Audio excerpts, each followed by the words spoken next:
Good evening, everyone. I am Padmanabh Bhagwat, Senior Director Corporate Ratings. On behalf of CAR Ratings, a very warm welcome to all for this webinar on cement industry, and we sincerely appreciate your time in joining us. Today, we have with us an esteemed panel to discuss and get some insights on the demand outlook and the current trends of the cement industry. I would like to first introduce our eminent panelists to all of you. Our first guest today is Mr. Mahendra Singhi, Managing Director and Chief Executive Officer of Dalmia Cement Bharat Limited. Mr. Singhi is a science law graduate and a chartered accountant. Mr. Singhi has over 4 decades of experience in the cement sector. He is designated as carbon pricing champion by the World Bank Group, COP26 business leader by UN COP26 presidency, and recognized as climate defenders by the BBC World. Mr. Singhi has represented the business and cement sector globally, such as UN Climate Ambition Summit, Climate Action Summit of UN General Assembly, Paris Climate Agreement Ceremony, Global Climate Action in COP24, TED Countdown Summit, and many others. Our next guest is Mr. Arvind Phatak, Managing Director and Chief Executive Officer of Birla Corporation Limited. Mr. Phatak holds an engineering degree from IIT BHU and postgraduate degree in Industrial Engineering and Management. He has around 38 years of industrial experience and has held senior positions in ACC, Dangote Cement, and Adani Group. Mr. Phatak has a strong track record of planning and executing long-term business plans. Our next guest is Mr. Kiran Patil, Managing Director of Wonder Cement Limited. Mr. Patil is a mechanical engineer and holds a degree in MBA Finance. He has over 3 decades of diversified experience in the cement industry, and his leadership roles are not only limited to India but also Philippines and Vietnam. Mr. Patil has held senior positions in Tata Steel, Ultratech Cement, and Lafarge. Mr. Patil has played pivotal role in manufacturing functions and is known for his technology-driven approach and project management skills. And our next guest is Mr. Rajnish Kapoor, Chief Operating Officer of JK Cement Limited. Mr. Kapoor is an MTech in Mechanical Engineering from IIT Mumbai and an alumnus of the National Defence Academy. He started his professional career with the Corps of Electronics and Mechanical Engineers of Indian Army and served the armed forces for 23 years. During that tenure, he served with a number of prestigious missile support organizations due to his specialization in radars and missiles. After his early retirement from the armed forces, he has been working in leadership roles in the cement industry for over a decade, being the Managing Director of Holcim Cement Bangladesh and now heading the grey cement business of JK Cement. And the moderator for the panel discussion is Mr. Sachin Gupta, the Chief Rating Officer and Executive Director at CARE Ratings. Sachin is a civil engineer from Delhi College of Engineering and MBA Finance from FMS Delhi. He has over 21 years of experience across credit rating business, ratings, business development, and strategy. Prior to joining CARE, Sachin was working with CRISIL as Senior Director and managed the corporate and infrastructure ratings. My heartfelt thanks to our guest speakers for joining this session. As we know, the cement sector is on an upswing. The macros of the industry remain positive at the back of a strong revival in demand from housing, infrastructure, as well as rural demand. We are witnessing a mid-teen growth in demand in the current year. This is despite some disruptions in Q1 due to the pandemic. Even though Q2 is a seasonally weak quarter, the demand in H1 has been robust and on track to reach pre-COVID levels of volumes for full year of FY22. Further, the realizations have also remained firm. In our webinar today, we will be deliberating in detail the demand drivers that would lead to volume growth in the sector in the medium term. While the utilization levels have started inching up across the regions, the industry players have also announced new capacities in all regions of the country. While we would talk on these aspects through the course of the webinar, we would also discuss the cost side issues which the sector is currently battling with. We will also be gathering insights on the industry outlook from our esteemed panelists post our presentation. The key messages that we would like to share as takeaway from the webinar are: robust demand outlook will drive industry volumes in the next 2 to 3 years. There are substantial capacity additions announced to keep pace with the demand momentum. Most of these capacity additions have been announced by larger players only. Realizations are expected to remain firm due to the demand push as well as price discipline followed by players. There are several cost pressures due to rising coal and diesel prices in FY22 that would lead to margins contraction. However, healthy realizations should limit this contraction to some extent. While the expectation of a high demand is leading to capacity expansions, any variation in demand drivers will be the key monitorable. However, it would be very interesting to see how it pans out. We would be discussing this detail in our presentation. My colleagues Jasmine and Ravlin will take you through the presentation which CARE has put together. Post this, we will have a panel discussion and then have a Q&A session with the audience. May I now request my colleague Jasmine to begin with the presentation. She is my colleague and is a Director of Corporate Ratings. Over to you, Jasmine. Thank you, sir. Good afternoon, everyone. To start with the presentation, here we are talking about the demand trend. In Exhibit 1, we have tried to segregate this period into different phases since FY13. As we can see in the period from FY13 to FY17, this was the period marked by factors like slowdown in the real estate sector, stuck infrastructure projects, demonetization, and the implementation of RERA GST. In this period, cement demand grew by 4 to 5% YOY, though a degrowth in FY17 was registered. Period FY18 to 19 saw a substantial pickup in the government spend for the affordable housing segments, leading to high growth in cement demand, which peaked in FY19 to 331 million tons. Thereafter, the momentum was broken post the credit crisis in 2019 and the onset of the pandemic in 2020. This led to a flat demand in FY20 and volume degrowth in FY21, despite various government programs and infrastructure projects which could have otherwise kept the demand momentum up. Going forward, cement demand is expected to witness healthy growth with a V-shaped increase in demand, slated to grow approximately 14 to 15% in FY22. Further, post FY22, we expect demand to grow at 7 to 8% per annum. Also, this is substantiated by the fact that there is a positive correlation between GDP growth rate and cement demand growth. As we can see, in FY21, overall GDP contracted by 7% and cement demand also contracted by 13% in the same year. In FY22, GDP is forecasted to increase by 9.5%, and moving in tandem, we expect cement demand growth of about 14 to 15%, meaning thereby a GDP multiplier of 1.2 to 1.3x. Also depicted in Exhibit 2 is the Q1 trend, wherein we can see that in Q1 FY22, despite the disruption caused by COVID-2, the demand has actually bounced back to pre-COVID levels.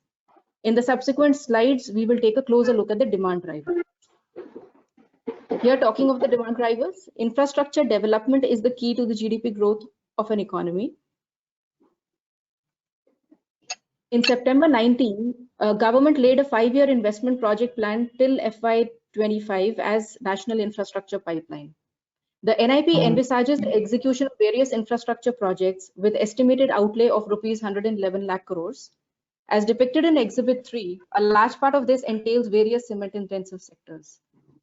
Proposed investments under the NIP require almost doubling the pace of infrastructure investment as seen in Exhibit 4. However, less than envisaged has been achieved so far, primarily owing to the unprecedented times due to COVID. The construction pace would have to really accelerate for the government to be able to achieve this set goal. A well and timely progression of these projects would offer a direct or indirect demand opportunity for the industry and would bolster the cement volumes in the next 3 years. This slide shows the end user segment-wise cement consumption and a reiteration that infra will be leading from the front to fuel the cement demand in the near to medium term. In general, the end user sector mix in cement industry comprises of housing, including low-cost housing, of 66 to 68% of demand. Infrastructure is 22 to 23% and industrial at 10-11%. This was the sectoral mix in FY21 as also historically, as seen in the inner pie chart. Though housing will remain the key volume contributor to cement demand, it is clearly expected that the share of infrastructure would expand in the medium term with rising investments in roads, railways, metros, airports, etc. We have shown this in the outer pie of FY25 projected in Exhibit 5. For infrastructure, we expect the share to go up to 24 to 26% from the current 22% levels. Based on the growth rates from these end user segments, as shown in Exhibit 6, the demand growth expectation over FY22 to 25 has been estimated at 7 to 8% per annum. Now in the Exhibit 7 below, we have shown the budgetary allocation over the years for the key cement intensive sectors, and we can see an increased budgetary allocation in FY21 and FY22. Allocation is 15% higher YOY in FY22. This is a clear step up and is in line with the laying down of NIP. Moving on. Let's look at some specific sectors. MoRTH clearly has the highest allocation amongst all segments. Expected spend on roads would be in excess of rupees 1 lakh crores per annum as per FY22 budget estimates, and this is 16% higher than FY21 revised estimates. The government's focus on roads and highways has been evident from the fast track approvals and completion of projects, higher budgetary allocation, etc. The government is set to achieve its targets under the Bharatmala Pariyojana and NIP.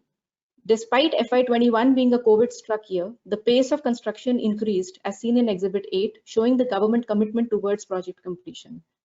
Similarly, construction of rural roads under the Pradhan Mantri Gram Sadak Yojana has also significantly improved in the past few years. The rising cement intensity of road projects is expected to significantly push up demand from this segment. Further, in railways, capex for FY22 is pegged at rupees 2.15 lakh crores. Dedicated freight corridor in particular is set for completion by June 2022. Its current project progress is at about 70%. So the balance works pertaining to 30% of its total outlay would have to be done in the next 1 year. With respect to urban infrastructure through the Amrut and 100 smart city schemes, the total budget allocation here also for FY22 is 35% higher than the last budget outlay. Noteworthy here is that 21 out of the 100 cities where projects are under development are in the eastern region. Coming to metro works, here in metros, civil works constitute 40 to 50% of the total cost. And the budget estimates for FY22 are approximately 1.5 times higher than the previous year. A length of 505 kilometers are under construction and new routes have been approved as of October 2021 of approximately 472 kilometers. Therefore, we can see a higher budgetary outlay in all cement intensive sectors. Coming on to the housing programs of the government, namely Pradhan Mantri Awas Yojana, Grameen and Urban. We expect the programs to maintain momentum. Government would be looking to pace up the construction to meet the targets, and this will drive cement demand. As we can see in the exhibits 9 and 10, the total targeted houses under both urban and Grameen are 37 million houses, of which close to 21 million are completed. In the Grameen Yojana, there is a higher percentage of pending projects in the east and central regions. And similarly, under the urban Yojana, for the pending projects, south and central will drive the demand. The real estate sector is also witnessing a demand revival. Significant reduction in home loan interest rates and cut in the stamp duty would spur real estate demand in the mid-segment residential projects. Industrial and commercial activity is also picking up pace, aided by spillover deferred capex, implementation of PLI schemes, rising capacity utilization levels of the industry, etc. Now, in the current slide, we have tried to summarize the region-wise demand drivers. The dark green represents high demand, light green is moderate, and orange is low.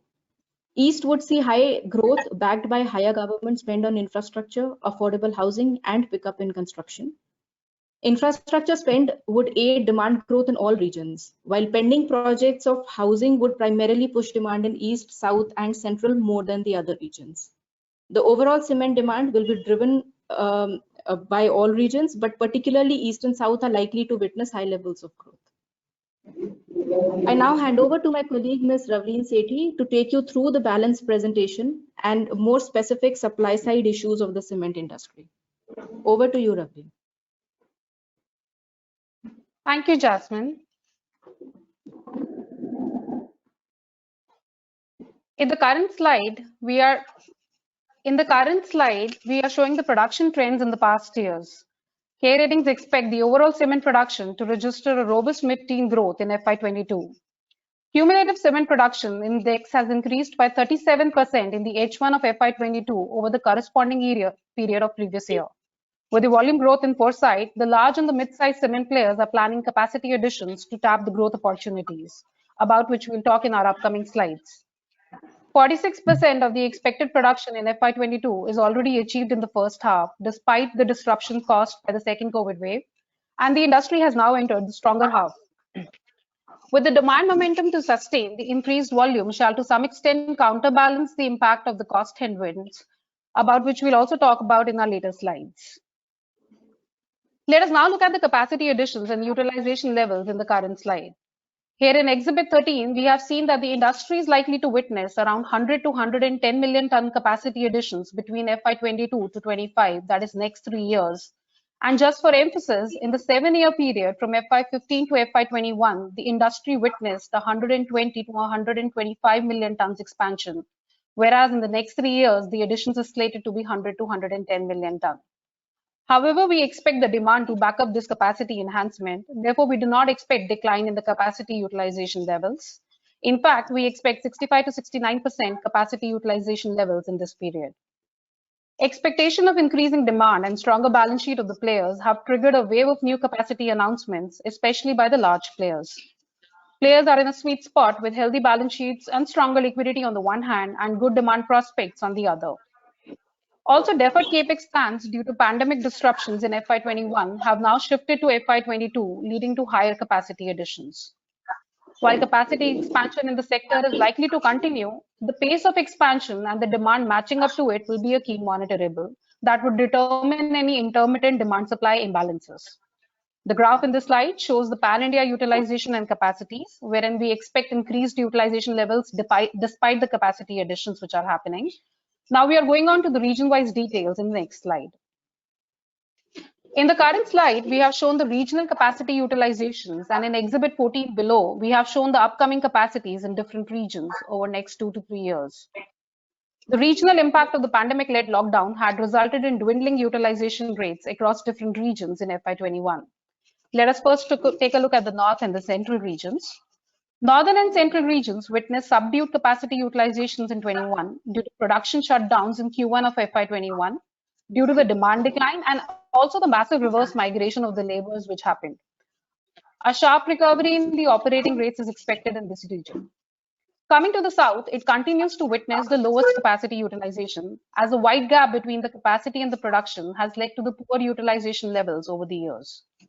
Also, the pandemic severity in the region dragged the utilization levels to the lows of 45% in FY21. Going forward, the region will see lower capacity additions coupled with improved demand scenario. Hence, the utilization levels are expected to improve.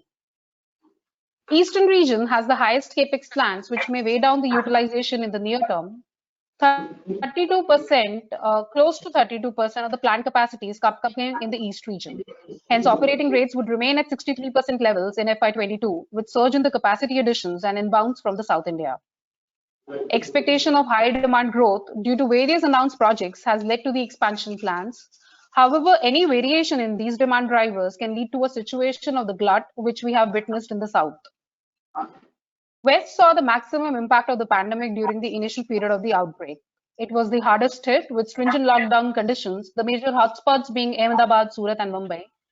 Capacity utilization in the West consequently declined from 70% to 60%. However, in FY22, the region is likely to witness increased utilization levels as production augments led by the infra and pickup in the real estate.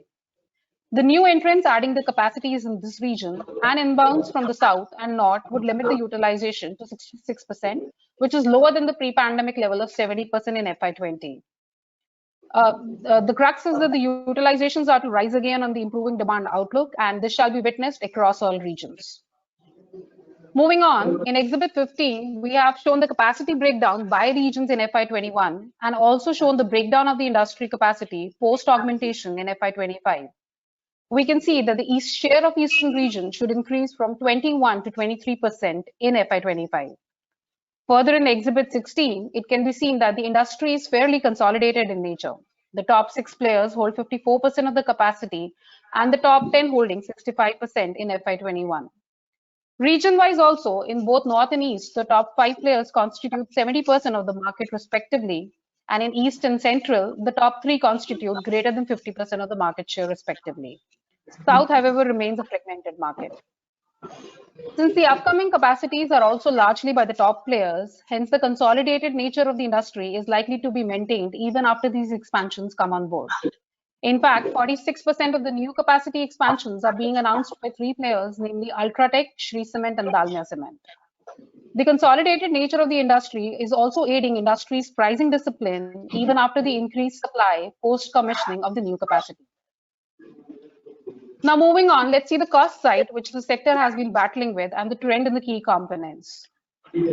Over the years, major Indian cement companies have been improving their capabilities to use both pet coke and thermal coal in their kilns and hedge the impact of the higher fuel cost through the optimal mix of the two. However, in the current year, both the pet coke and the thermal coal have surged up substantially, and which would be a concern for the industry to maintain the margins in FY22.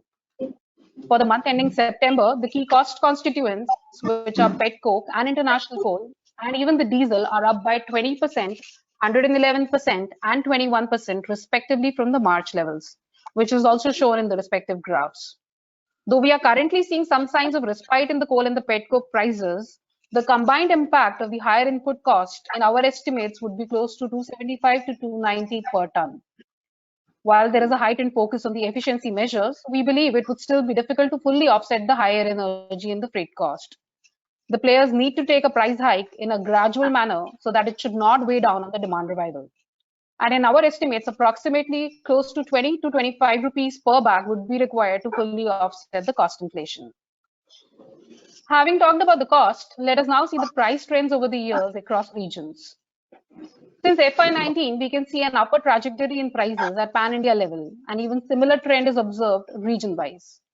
In FY22, so far the prices have held firm without any significant drop in any region.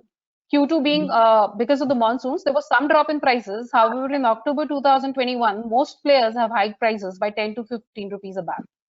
And we believe that prices are likely to increase across regions in order to offset the cost inflation. Particularly, the noteworthy trends within the regions are that the price increase in the current year is highest in the south, followed by north, and then the balanced regions. Cement prices may rise further in FY22 amid the demand traction, and also particularly in order to offset the cost impact. Though it may be a partial passing on of the input prices increase to consumers, leading to a 4 to 5% rise in the current year. The higher input costs are likely to affect the margins of the players, but partial hikes in realizations may limit the margin contraction, about which we will talk in our next slide. In the current one, let us first have a look at the cost structure. The two main components in the cost are power and fuel and freight expenses, together constituting about 50 to 55% of the total cost. In the current year, there has been a relentless increase in both the cost heads, as seen in the previous slides. The cement realizations have remained quite firm in the last 2 years, with players having taken timely hikes in the last 2.5 years, leading to good profitability across the sector. Consequently, we can see in the current graph that the EBITDA margins in FY20 and FY21 have risen sequentially. However, currently the players may not be able to fully offset the higher input cost through hikes in cement prices, given the unprecedented levels of the input prices. Therefore, EBITDA margins are likely to witness some moderation in FY22.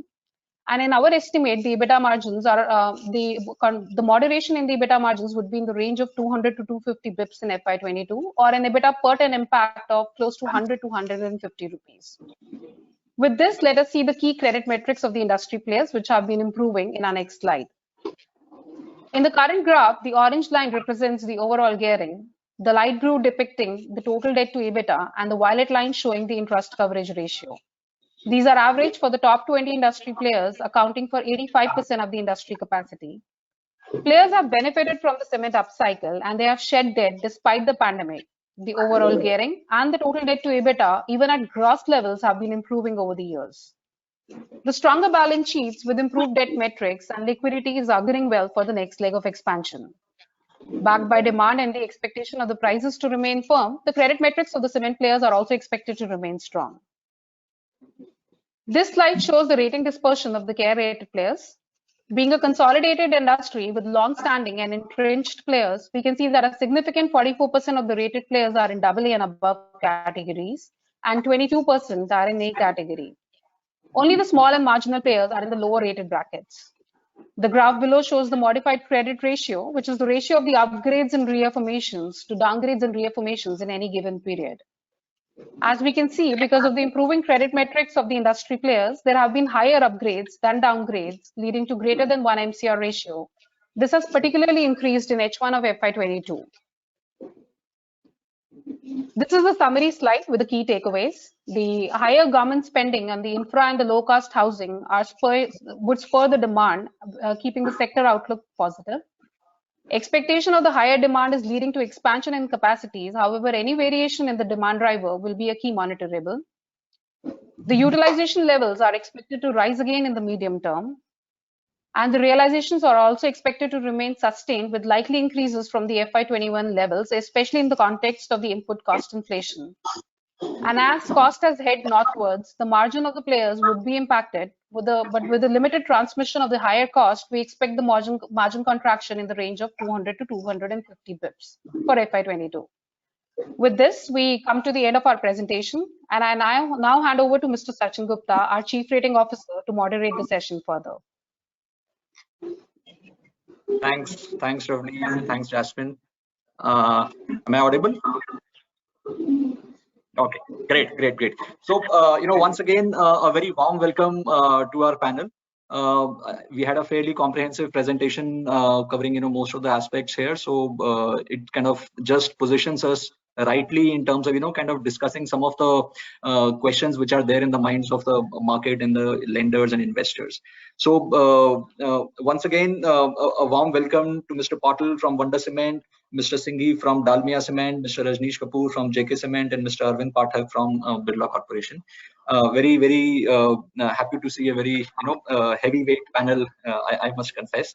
The first question I would like to put to Mr. Singhi, is this is in the context of demand. So while the team has taken a fairly benign view of 7 to 8% in the long term and 14-15%, but this sector has in sometimes surprised us negatively on the demand side. So a lot of the growth which the team is actually banking their optimism on is government related infrastructure and all that. So how do you see situation on the ground? Do you see that kind of turning out in the way that the team is expecting?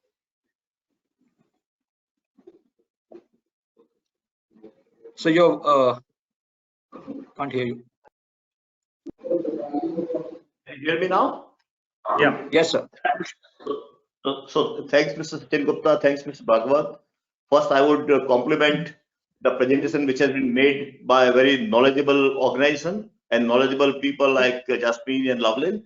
So I really echo whatever has been said in the presentation, because all the right facts have been brought out, and then in whatever way cement industry can be projected for future, I think that has been very well depicted in so many slides. I would say we have full faith in Indian economy. We have full faith in the GDP growth, which has been targeted, like 7 to 8% for next 8 to 10 years, as well the vision of our country that we should be $5 trillion economy. So based on that, I think since we have to move towards that, cement has to move towards that, steel has to move towards that, and we have to upgrade the people's living, we have to upgrade people's economy. And for that reason, I'm fully confident that the cement demand would continue to grow, and it can grow anywhere between, say, 7 to 10%, depending on year to year, depending on various instances which may happen. But otherwise, if we look at, the cement consumption per capita is just 230 kg. Overall, if we look at global, it may be around 500 or so. If we look at China, it may be 1300 or 1400 kg. So based on that, I think cement demand consumption would grow. And good part is that now government and people of the country have understood that infrastructure is the key, not only for the economy, but also key for the happiness. The better the infrastructure, happier are the people. And same also goes very well with the affordable housing. The more and government is able to support affordable housing, I think the happier would be the people, and that would upgrade the economic level of the country. And like what I heard our PM Modi in COP26 in Glasgow, that he has committed that we are going all out for economic upliftment of people also and the country also. And he is getting support from all the countries globally for economic development, like and as well as other organizations like World Bank, IMF, etc. So based on that, I am confident that considering the capability of the cement sector, because cement sector is upgrading itself year in, year out. They are keeping themselves ready to meet any type of cement demand, so that the cement consumers doesn't suffer at any point of time. They should not suffer any shortage of cement. And lastly, I would like to say that the awareness of cement industry about low carbon economy, about giving the low carbon cement in the market, which is one of the highest in global world.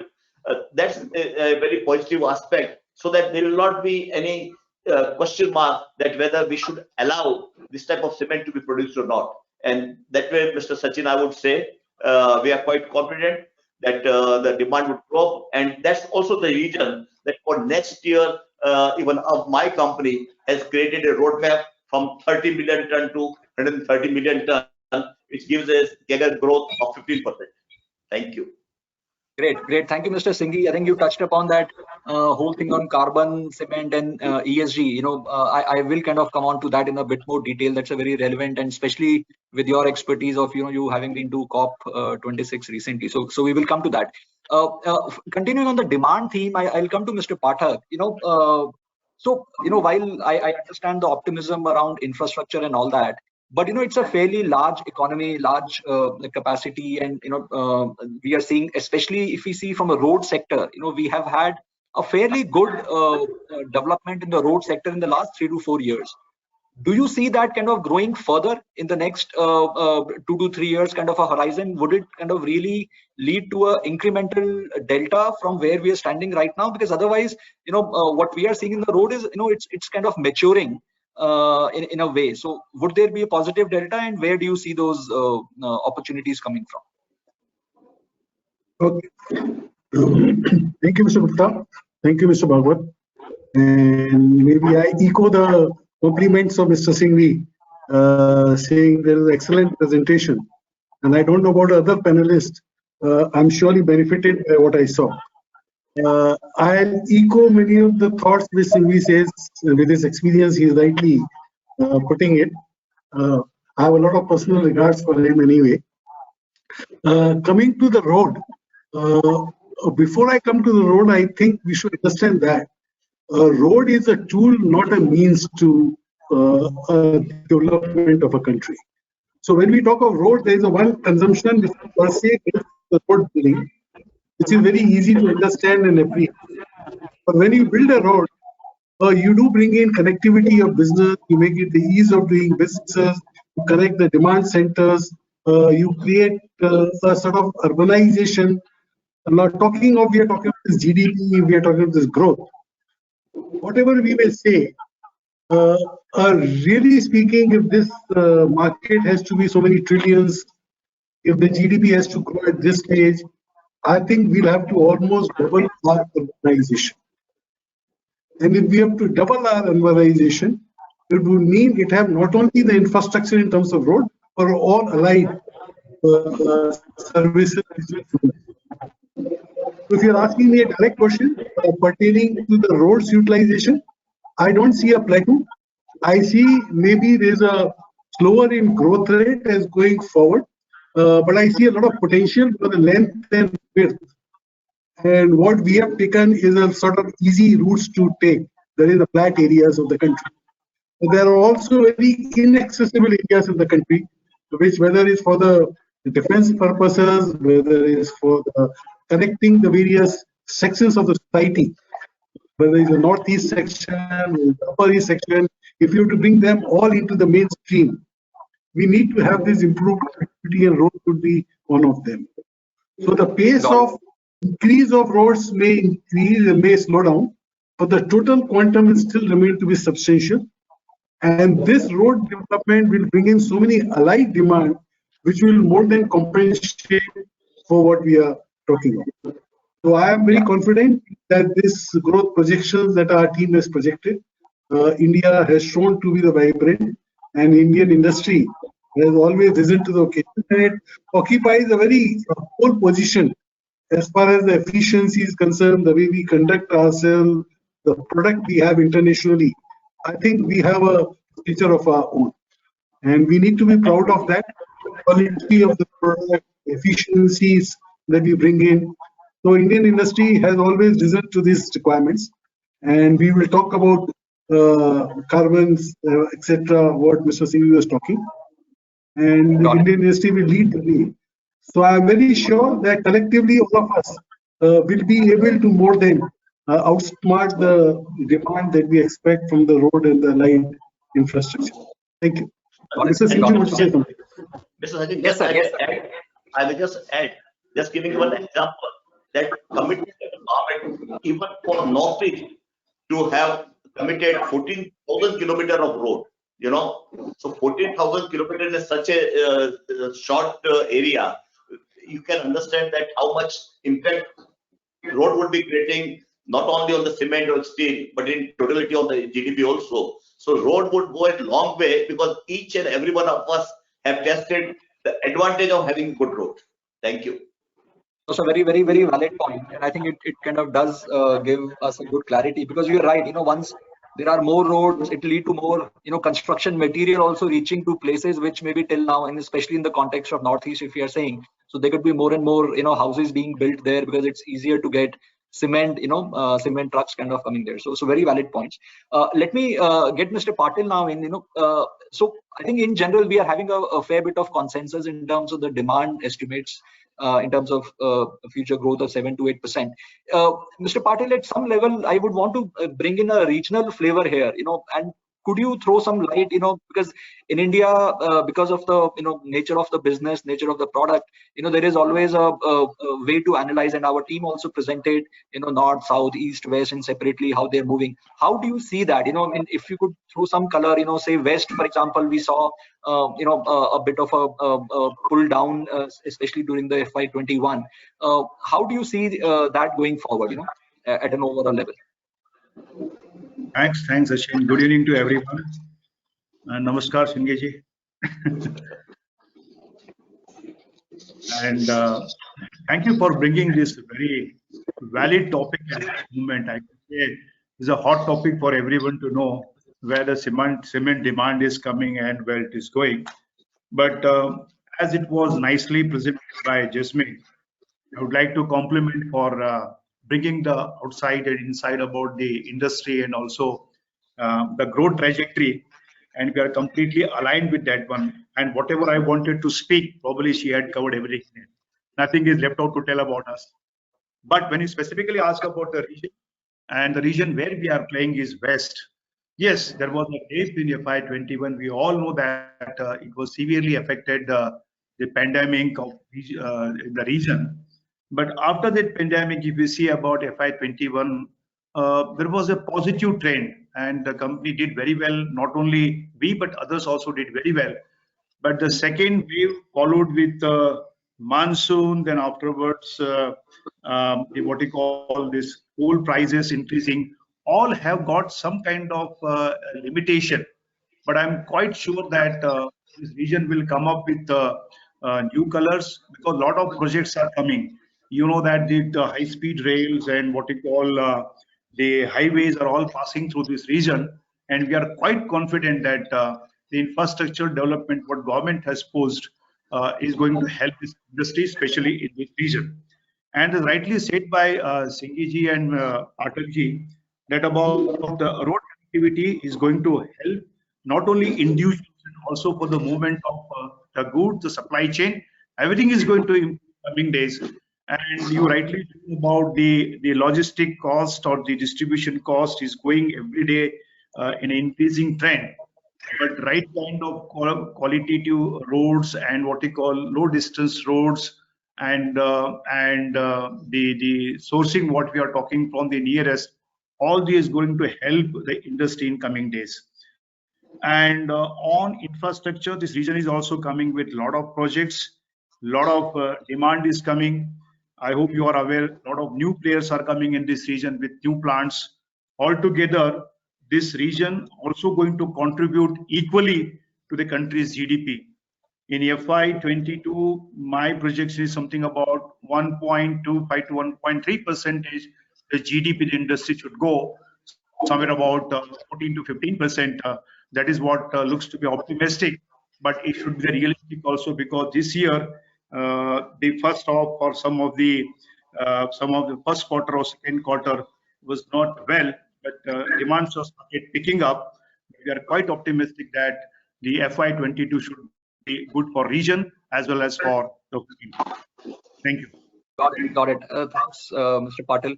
Mr. Kapoor, in general, everyone is kind of saying that, infrastructure, and which is what even CARE view is, that infrastructure will kind of be the key delta or key driver of this growth.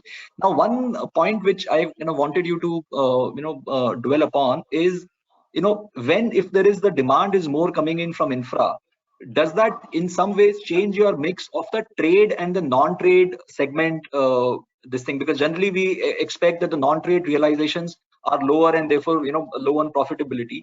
So do you think that mix will change if the focus is more on the demand is coming more from the infra segment? Yeah, thank you, Mr. Gupta and Mr. Bhagwat, and I think already a lot of good points have been covered in the presentation and by earlier speakers, eminent speakers. See, what I visualize now and going forward, if you look at the last couple of years, when we look at the FY21, it was the rural demand which really gave the push. Rural was growing by, I think, over greater than 10%. And in fact, urban housing went down at that point of time. And you also had in the commercial sector going down. The infra was just about afloat in the FY21 by the government intervention. So when we look at that base, and in going forward, as we see, while infrastructure is supposed to be growing at, let's say, 5 to 10% kind of a number, and looking at the overall mix of rural as well as urban housing and the total housing mix of over 60%, certainly there is going to be a shift from, let's say, the bagged segment to the bulk segment, or from the trade to the non-trade, as we like to call it. But I don't see any major significant changes happening in the next 3 to 4 years.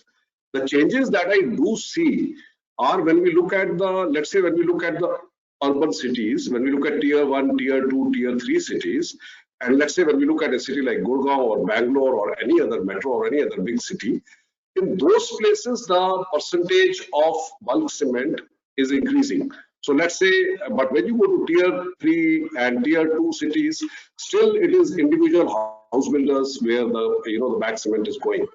So the change is going to happen. We have seen as the economy develops, as the big projects also start coming in, the requirement of bulk cement, the requirement of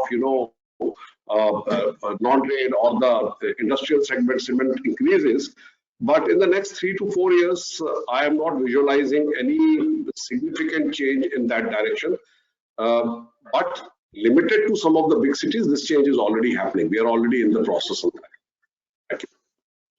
And this will be largely because most of the residential development here is happening through large builders, and they would rather buy bulk cement instead of retail bags. Is that the right understanding, sir? Yeah, I think there are 2, 3 factors. If I have to make a bungalow in Mumbai, I think I need to be, owning an industry. So in the bigger cities, the cost of land is very high. So that is one part. Second is that, of course, there is more requirement of houses in those cities, as the influx of people tends to be slightly on the higher side. And if everybody starts making, it becomes more difficult. So people are migrating to these cities, and they are the growth engines for the country. And therefore, as they migrate to those cities, you need to make more houses. Whereas, as Singhi ji was just saying, that our overall per capita consumption is so low, and as the famous saying goes in India, it's roti, kapda, and makan. So once the roti, kapda is taken care of, the makan has to still come. And as the connectivity starts happening and as the development starts happening, I think this is something which will be there. Yeah. Got it. Thank you, sir. So we've discussed a fair bit on the demand side. Let us the one concern which in general the markets have been having is on the cost pressures, and which our team also kind of covered. And when we look at the Q2 results of most of the players, we did see that pressure coming in. Anyways, Q2 is generally a weak quarter for cement companies because of monsoon and other things. So we do understand that. But even then, the prices have played an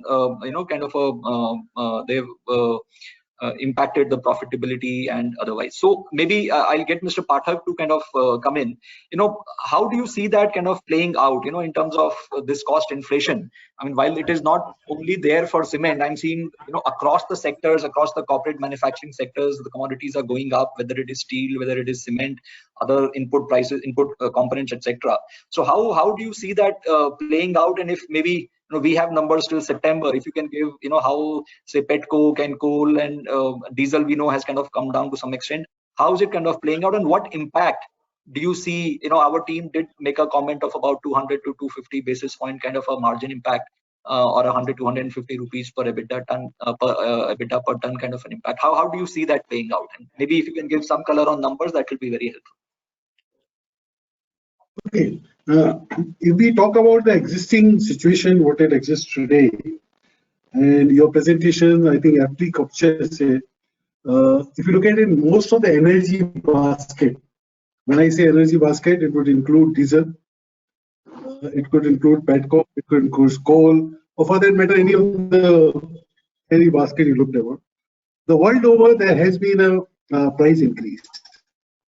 And many of the commodities that we use in our industry are linked to that. And coupled to that also, what happens, sea freights have gone slightly more aggressive than even the commodity prices. So some of the import that we do, industry does in form of gypsum, and the other thing, it has risen very significantly. So what it has meant, it is almost every industry or every company, depending upon the magnitude of its dependence upon the import, dependent upon how much is the local versus the imported coal, how much is the AFR that they have been using in the thing. So there's a wide spectrum of influence they'll have. But if you look into our Q2 result or even the Q3 which is going on, some of these impacts have been anywhere between 20 to 30%. I'm giving a very wide range consciously for the reasons that I had mentioned. Now, what we see is a great respite in the month of November. When I say great respite, you see shipping costs coming down very significantly. Baltic indexes come down very significantly. If you look at the coal prices have come down significantly. And maybe temporarily the South African coal, because of this COVID, will come. Yesterday, I think alone it had a 17% drop in the coal prices from the South Africa. But the diesel prices we are seeing in the country. Okay. So, but still, because the pipeline inventory would be such for the industry that we expect that the November figures will still continue to be having the high input cost. Having said that, what I look at it positively, and this is what also shows your presentation, and I can also tell you from where we are coming. And I've been with this industry, this is the only industry I've worked with, and I've been with this industry for quite some time. We have been able to innovate. I'm not singling out any one company, across the board. And we have been able to combat many of the such surprises in the past. If you look into your cost figure, you may justify it by saying rationalization to petcoke or something else. Whatever were the opportunities, the industry has grabbed it and slightly rationalized it. And what I see going forward, a greater impetus towards alternative fuel. I would like to see a greater impetus on some of the let's say additive usage. I would like to see a greater impact in the blending ratios. And some industries have also tried to go into some innovative ideas like LC3, etc. And people are making investment in that. And finally, if I go look slightly beyond that, I think hydrogen and all appears to be the most promising. So in a short term, yes, there is a deviation. It does affect our EBITDA margins. But in the long term, industry will innovate to find a way to combat it. Having said that, we as an industry have also matured from a few handful ones. Today we have a very seasoned players. The average size of the big players have increased. They understand the social responsibility of giving cement at a respectable price that the country can afford. But having said that, there's also a reality check which has to be done. Prices cannot remain where it is if these commodity prices have gone up. So I see a very positive mood. There was some very unexplained, not one reason, multiple reasons by which the number has been a very disheartening for most of us in the industry. But come December and going forward, I am very optimistic that we would be seeing a reasonable price increase, which will try to at least, if not restore, maintain the respectable profitability of the industry. So coupled with innovation, some recent trends in the market and the price increase, I am optimistic about the days to come. Got it, sir. Very helpful. I'll like to get Mr. Singhi also in to this, and the more specific one, while Mr. Pathak also kind of alluded it towards the end of his answer, is in terms of cost versus price, right? So in a way, even our team is saying that the price hikes will happen, and that will kind of largely cover or to a significant material extent cover the cost pressures. But how do you see this playing out in terms of if the cost pressures were to remain persistent? While I do understand we are seeing some bit of a softening of prices already on pet coke and coal prices, but more in terms of the realizations versus the cost pressures. So first, I would like to compliment Mr. Pathak, who has very elaborately highlighted Indian cement sector's overall scenario in regard to price as well as on cost part also. And I also agree that yes, maybe in a month or two, now things should improve in terms of energy prices, and that will help not only the cement sector, but and not only India, but the globe, whole globe, because this is the trend which we are seeing now. And let me also add to that is that the innovation which cement industry has been making year after year is the prices of cement has always been lower than the overall inflation in the country. If you can ask your team to map out that how has been the inflation, how has been the inflation in the price of A or B core product as well as cement, then you would find that cement has been one of the lowest, and even after that also cement industry has been able to create profitability so that it can go on funding new projects. If you look at cement companies, you'll find, of course, rightly they have earned, they have made profit, but at the same time, rightly they have created wealth for the country, wealth for the company also. So now, normally December onwards, I would say in our terms, they are the healthy months for the demand. And when we say healthy months, along with the demand comes the price.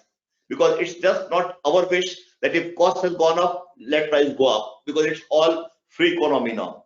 So on that count, we are quite hopeful that from December onwards, again, history should repeat itself.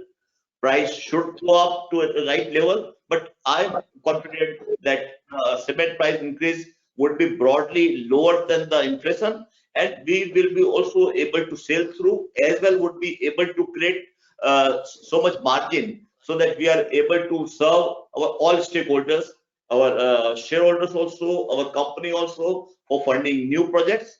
And if you look at prices of Indian cement vis-a-vis prices of any other country, you would find we are very much competitive. And the 2 or 3 major issues on which we are confident is, one, we have been able to use now green fuel.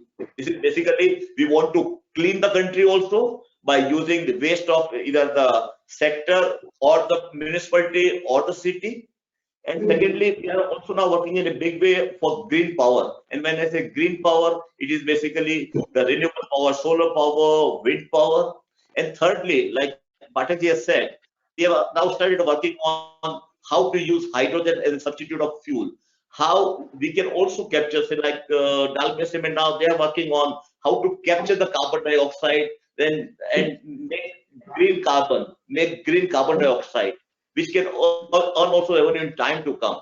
So since this is being done by CARE Ratings, so someday we would also expect you can highlight that how Indian cement sector is working in a proactive way, in an aggressive way on low carbon economy also. But from price front, we are broadly confident, but it is the time which will tell what it is. Got it, sir. Got it. For giving a fairly holistic view on the issue.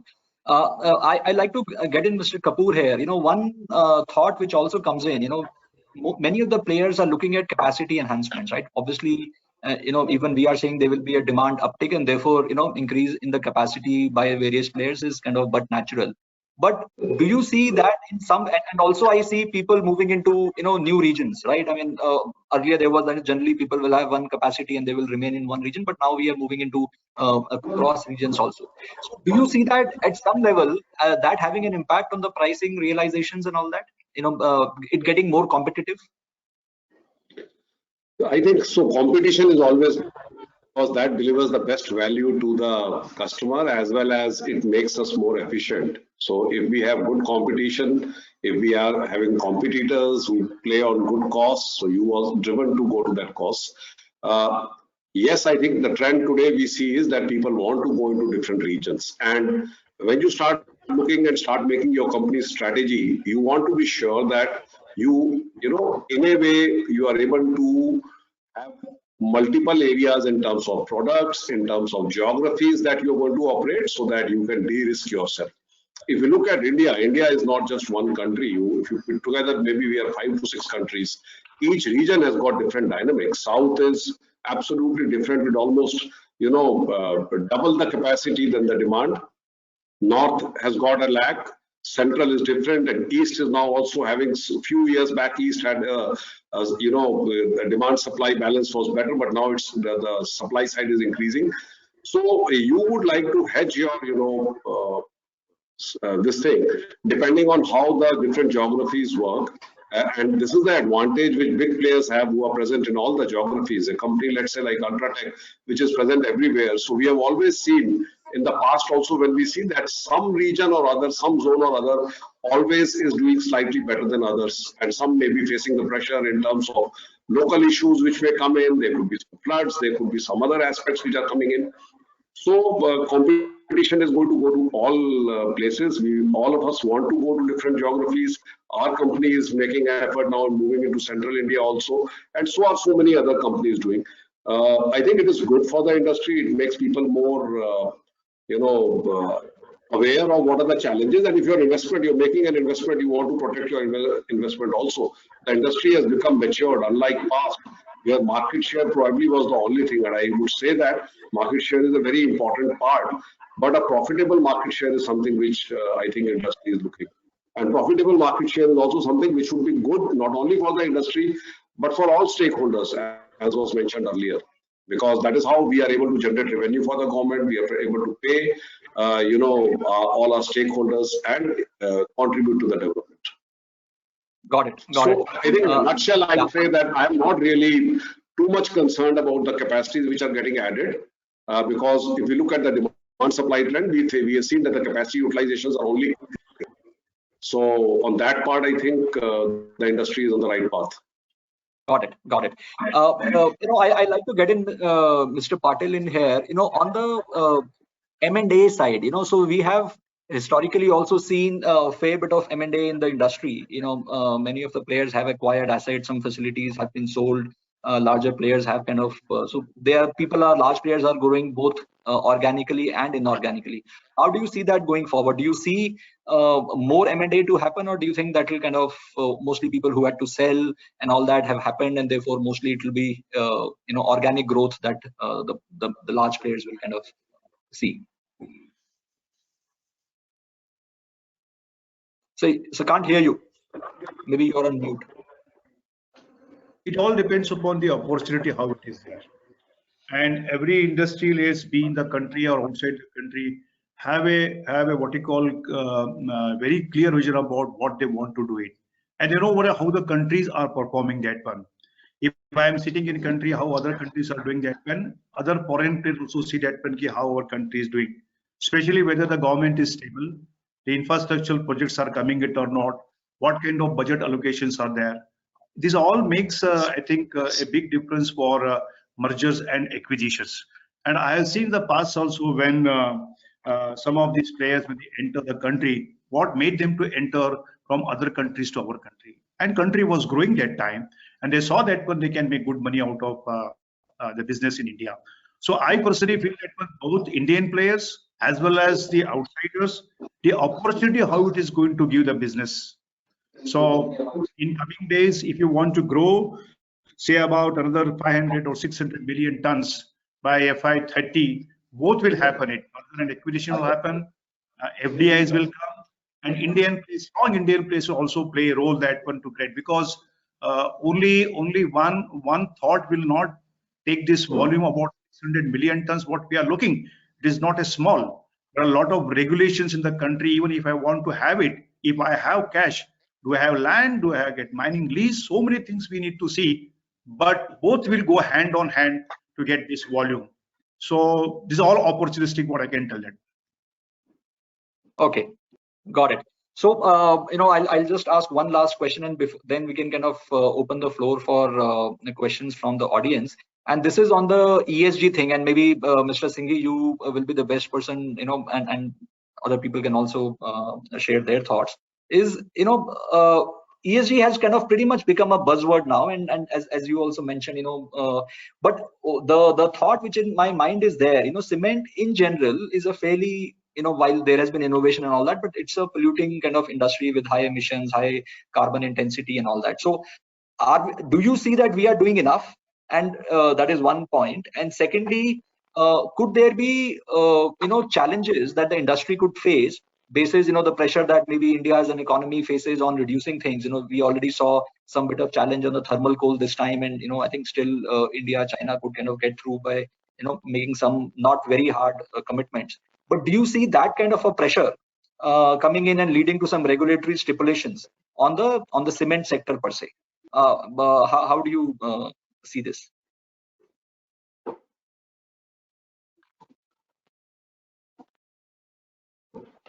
First, I would say ESG is not limited to only environment. Yeah, that's fine. Yeah. But normally when people talk of ESG, they mainly concentrate on E only, because it is the first alphabet. But the point is that ESG takes care of all stakeholders, and secondly, it is a new nomenclature which has been given for the activities which has been a regular activity of not only cement sector but many of the cement sector and of many of the progressive companies. So I would say it's a not new new activity for us, because it's a part of our Indian culture also, Indian also, that we work for all stakeholders, we work for inclusive growth, we work for our rural areas in which we operate, we work for transparency, we work for right governance, and at the same time, we also work for the right climate also. Now, you touched upon part E. So in E, I would say that India has one of the best norms for environment. And that's why we say that Indian cement sector is one of the most energy efficient also, and one of the most environment friendly also. And Indian cement sector was one of the first to come out with low carbon economy roadmap even 12 years or 14 years back, which they upgraded, which no other country's sector did that. And that's why our overall carbon footprints as an Indian cement sector are one of the lowest. And let me also highlight that the CDP, which is an organization which tracks environment data, when they came out with their global cement report, they identified 10 global companies who are working in a big way on low carbon economy, and out of 10, 5 were from India. Good part was that yes, Dalmia Cement was the number one as a ranked company, but the point is, it's just not one company, two companies, but many, many companies who have been working proactively. And I don't see much regulatory measures which may come up, because India is fully conscious of that we have to work towards green power or renewable power, like our Prime Minister has now upgraded the target from say 450 gigawatt to 500 gigawatt by 2030. And here the point is that Indian cement industry is very well understood that if we work on bringing down our carbon footprints, our cost also comes down in time to come. It may not be number year 1 or 2 or 3, and that's why we follow the philosophy of clean and green is profitable and sustainable. So I don't expect much regulation to come, because consciously we have taken up that I'll upgrade my green fuel by X percentage. But I do expect that some facilitating policies would come from Government of India in regard to maybe captive renewable power policy for industry, maybe polluter to pay policy, so that we can use more and more waste of a sector also, or the municipalities also. And at the same time, slowly, like Indian government has also taken up the National Hydrogen Mission. So the when we are able to produce green hydrogen with the support of renewable energy, then definitely that will help us in replacing the fossil fuel. And lastly, I would say India has to work, and the cement sector has to also work on how we can make concrete as more efficient by improving the construction sector practices, as well how we can bring in some new cement like what Mr. Pathak said about the LC3 or Portland limestone cement, which has low content of limestone or clinker, I would say, and which is more carbon friendly also. And I'm quite confident that India would be always, Indian cement sector would be always a flag bearer of Indian economy and the Indian pride. Thank you. Got it, sir. Got it. Very, very helpful and very comprehensive. So now, we can move to our Q&A, where our audience can give questions. So I would request all our audience to, if they have a question, to kindly put it in the, window that you have. You can see option for questions, and you can add your question there, and then we will take it. I already have a few questions, so I will start with those in the meanwhile, as more questions kind of come through. So, first question is, I also don't know the answer, but maybe I will, anyone who can take this. The question is, would like to understand why the cost of the cement is higher in the northern region. Mr. Shubham Mishra has asked this question. Anyone who would like to take this? Maybe some reasons of logistics or... Is it cost? No, it's about, it's more of the cost. I think he's saying cost from a user's perspective, so it's like your price. So I think that is quite, when you look at the price of various, zones in India, northern, south, east, west, you will see that it keeps varying from time to time. There are a number of factors which come into it. But when you look purely in north, I think one of the things where north suffers is that it is not next to the coal fields and is not next to the port. So any movement which takes place, if you are importing petcoke or you're getting coal from the coal fields, you are at the farthest distance. So therefore, that is the cost part. But then that is not just the only thing in cost. So there are a number of other factors which come in. And then in addition, also, the aspects which come in is how many companies are there in a particular, region. What are the markets where we are going? So I think if we go back a few years, we will see that North was absolutely bleeding in terms of the price. So this variation will always be there, and only factor which in the cost part which comes to my immediate response, and I think Kiran Patil, who's also primarily in North along with JK, can also add some point to this. But my feeling is that maybe coal is one part which is where our logistics cost increases significantly. Yeah, thank you, Mr. Kapoor. I think what you validly said that one from where the ports are there, when the coal mines are there. Second, the raw material. Suppose if you go to east, you get what you call cementitious material abundantly, for example, slag. But you don't have that kind of flexibility in the north. Third, those who have got the grinding plants where the logistic cost plays a very important role. So one is fuel, what we talk about. Second, we talk about the cementitious material. Third, we talk about logistic cost. And these are the few reasons why the prices at north, or maybe the cement prices, are higher. That is what it come to my mind, which I'm just saying. Got it.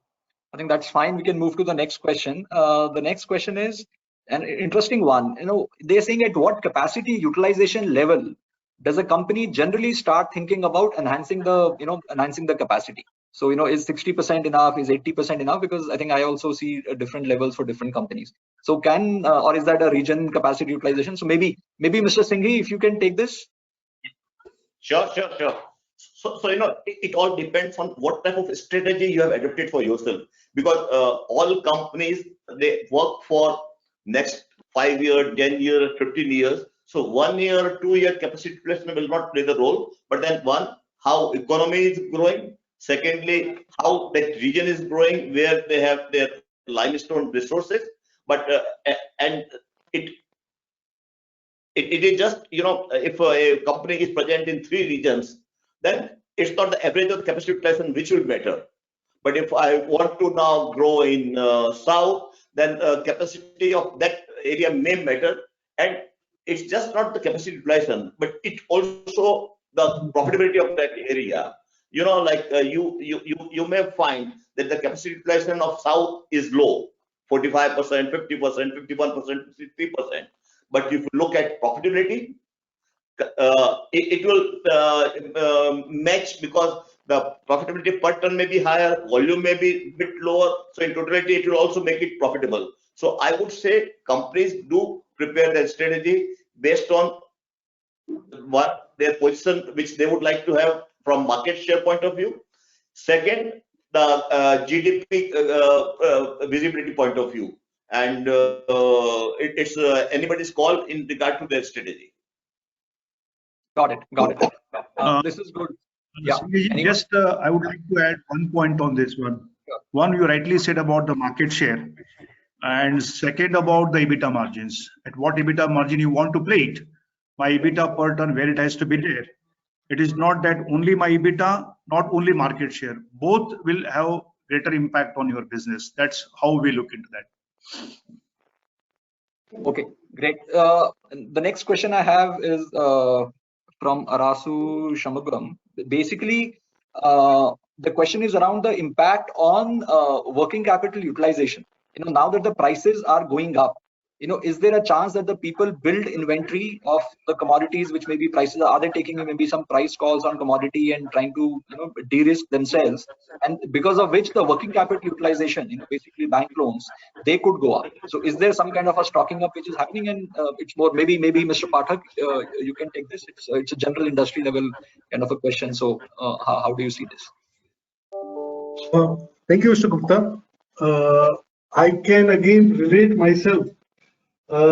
Cement industry is not in those sort of business wherein you try to trade or let's say forward looking on the commodities, etc. Okay. So if it happens by coincidence. B is your requirement. For example, even if you take on coal, how much coal would you store?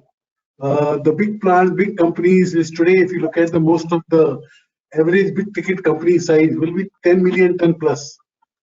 And 10 million ton plus, maybe there are some big tickets like Dalmias, let's say Ultratech, ACC, Ambuja. There's a limitation to which you can store and block your inventory.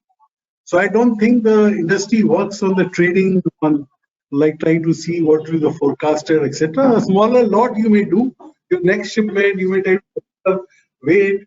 And so I can speak from I worked with 4 or 5 groups, and none of the groups normally try to trade in terms of commodity pricing, etc. I'm sure I'm hearing the nod from all the panelists, so they all echo what I'm trying to say.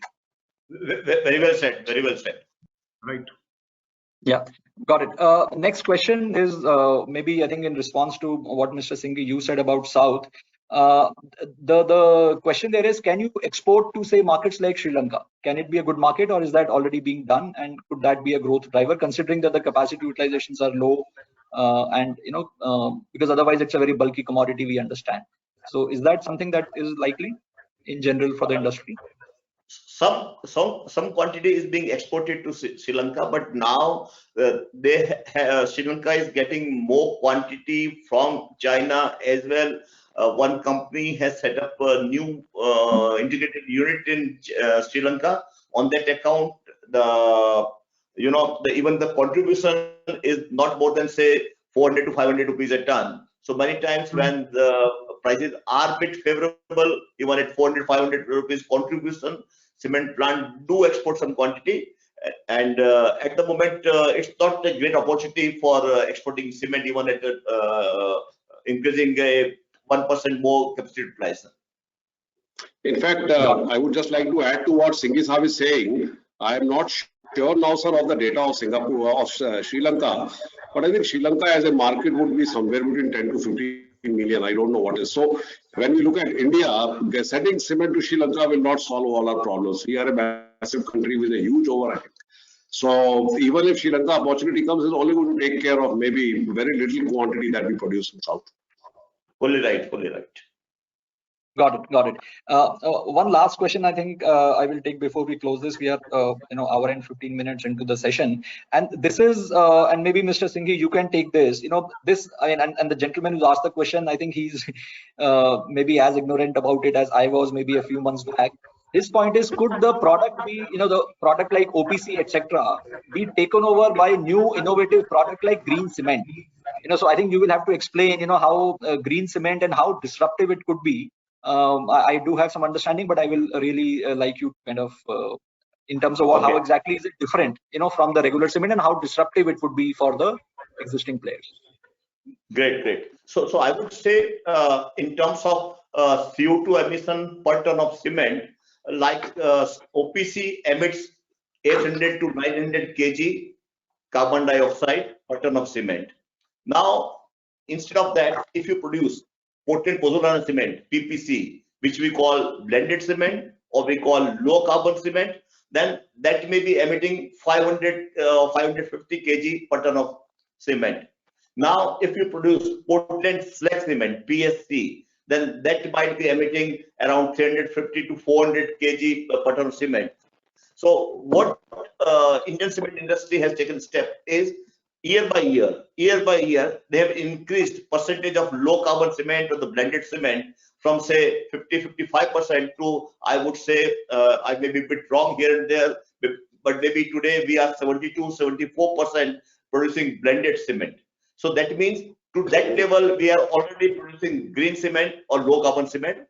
Though I would say we have not Indian cement industry per se, we have not been able to market that as a green cement, which few companies in Europe they have started doing it. But at the same time, now even in India also, like CII has been able to give now the certificates of Green Pro to many cement companies products. So in the approach or the efforts of many cement companies of India is to promote more and more blended cement so that they produce just low carbon cement. And if I talk of my company, I would say we are producing more than 80% low carbon cement.